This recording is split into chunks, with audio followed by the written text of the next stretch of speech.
The year was 2013, when the greatest British manager of all time called an end to his incredible managerial career. He did so with another Premier League trophy for his dominant Man United side. Sir Alex Ferguson left the most impressive legacy on English football and finished up with a ridiculous 5-5 draw away to West Brom. Since then, 8 men have taken on the managerial role in real life, and in 400 years, well, it's just way too much to count. But finally, in 2372, the heroes of the red side of Manchester finally rose again under the guidance of Spaniard Alfred Tarrantures, who guided his team over the reigning champions Cardiff City by one single point. The first time in 359 years that Man United lifted the Premier League trophy.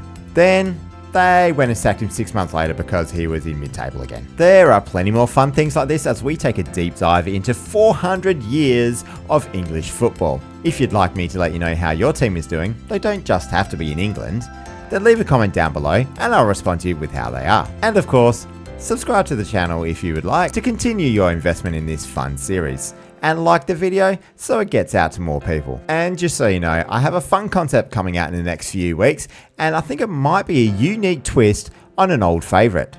Check that out coming soon. But now, let's dive into it.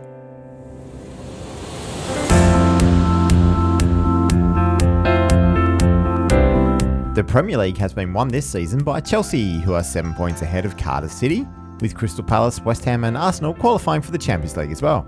Derby, Leeds and QPR are making it into Europe too, and we see the likes of Stockport, Lincoln and Barnsley in here. But it's goodbye to Gloucester, Stevenage and Brighton. Let's check out the best players in the league, and oh my word is this an incredible Wonderkid playing for Cardiff. Christian Friis Pedersen is an 18-year-old Danish striker with some insane attributes already. They purchased him from FC Copenhagen in the summer and he has been phenomenal this year. Stephen Collier is a 30-year-old English striker with some solid mentals and physicals as well as good technique. He has come through the Derby County youth system and has scored 267 Premier League goals for the club and has become an icon. Luis from Cardiff is a fantastic winger and striker who played predominantly up front this season, partnering with Pedersen. Chelsea originally paid just £7,000 for him before selling him to Porto for £83 million, who then sold him back to the Premier League to Cardiff for £104 million. And Rhys McDermott is England's main man up front as well as for West Ham United. This guy is insane and set the club back only £425,000. He has almost reached the 100 goal mark in the Premier League for the club. There are 3 players in this world, all in the Premier League, who are over 190 current ability. Posnet Bacina is the current best player in the world, having come up through the Chelsea youth system and looking absolutely outstanding as a ball-playing defender. He's played almost 400 times for the club, though his average rating is probably not as high as what it really should be. Sonny Winder is another Chelsea player who splits his time between centre-back and midfield for the club. He, as well, has everything required to either be a fully defensive player or a playmaking ball player in the back or middle of the park. Newcastle received £219 million from Chelsea for his services, and judging by those stats, he is very much worth the high price tag. And the third of the players over 190 is another player who spends time in both midfield and defence, Connor Campbell from West Ham. And he kind of looks like Gary and Phil Neville's long-lost brother, but has some amazing attributes. He has been West Ham's best player for a long time now and appears to be very durable as well. And really quickly, let's check out Brazil's best player, currently playing in Real Madrid, simply called Val. This guy is an amazing centre-back at just 22 years old, and Real only paid a mere £125,000 to Corinthians for his services. That's ridiculously good value. In the league phase of the Champions League, Chelsea topped the group ahead of Finnish side Niston. Cardiff also made it straight through to the round of 16, while Crystal Palace, Arsenal, West Ham and Derby County all qualified for the next round. But just check out some of these names in here. The world is a vastly different place. Arsenal and Crystal Palace made it through the playoff round, while Derby and West Ham suffered defeats. All of Chelsea, Cardiff and Arsenal made it through the round of 16, but it was only Chelsea who progressed through the quarterfinals as Arsenal and Cardiff are knocked out. Chelsea progressed through to the final after defeating Brann 4-2 overall despite a 2-1 loss in the second leg, and then went on to face Sturm Graz of Austria in the final in Budapest, where they came away with a win on penalties. 18-year-old Chinese striker Yi Hong was the hero as he slotted home the winning penalty for Chelsea in Hungary.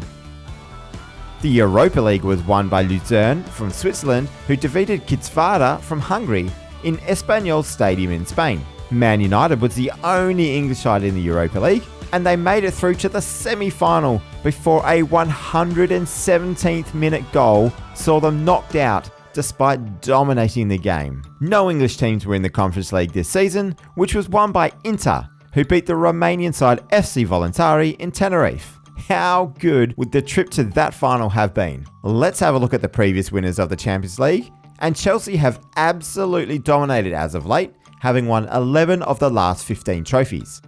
Sturm Graz have won a couple in this period, as well as Dynamo Minsk and Servette. Galatasaray have finally won a Champions League in 23-82, and AIK from Sweden have got themselves back-to-back wins in the 23-70s. Bravo Ljubljana won back-to-back trophies as well, and we will see a little bit more of them soon too. Gnistan from Finland have been successful in 23-65, while Brann continue their successes from the previous 100 years.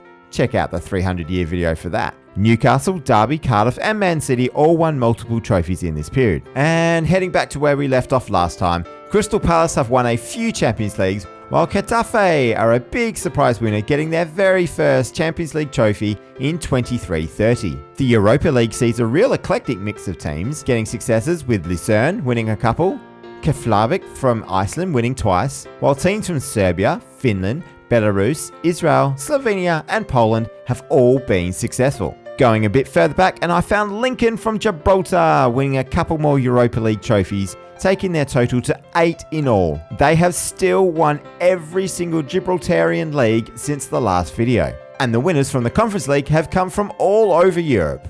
You can check out the last 30 or so winners on the screen now. Heading back to England now, and let's check out the Championship, with Reading, Sheffield United and Wrexham all getting promoted to the Premier League, while my Yeovil Town team, along with Grimsby and Dartford, are being relegated. St Neots Town, Gateshead and Blyth Spartans are all established Championship sides. Port Vale, Sunderland and Swansea are heading back into the Championship, leaving the likes of Everton, Leicester, Villa, Forest and Spurs behind. Accrington, Stanley, Liverpool, Exeter and Wolves are relegated to League 2.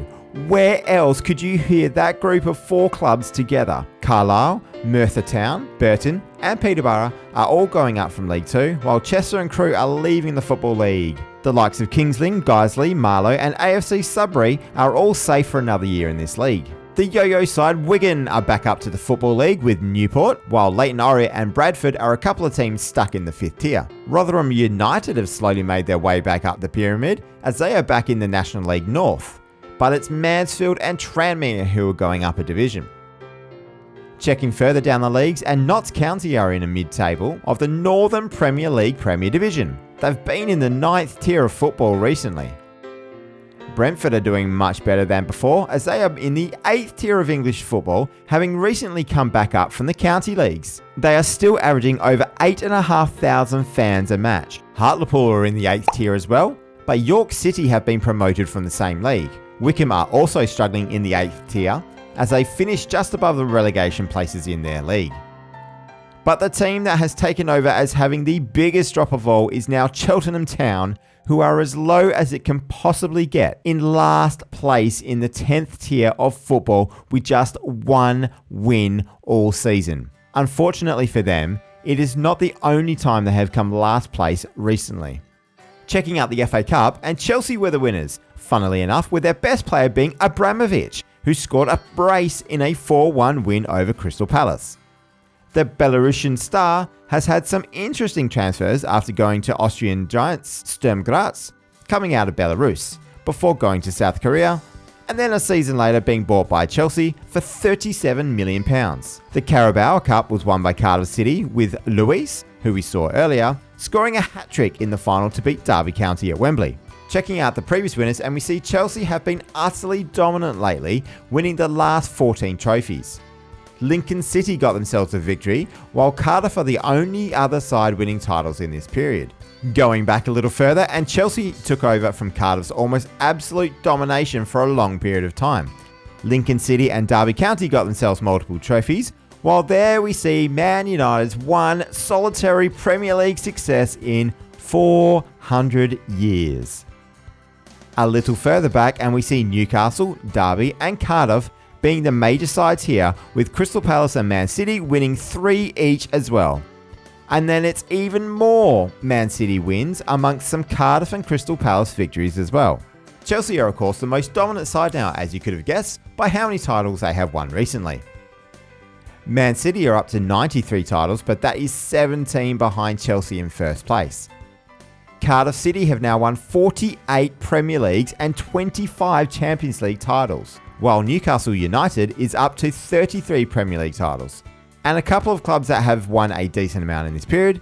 Derby County have won 14 Premier League trophies and 12 Champions Leagues, while 2 behind them for both, Crystal Palace have managed to pick up 12 Premier Leagues and 10 Champions League. Well, there you go.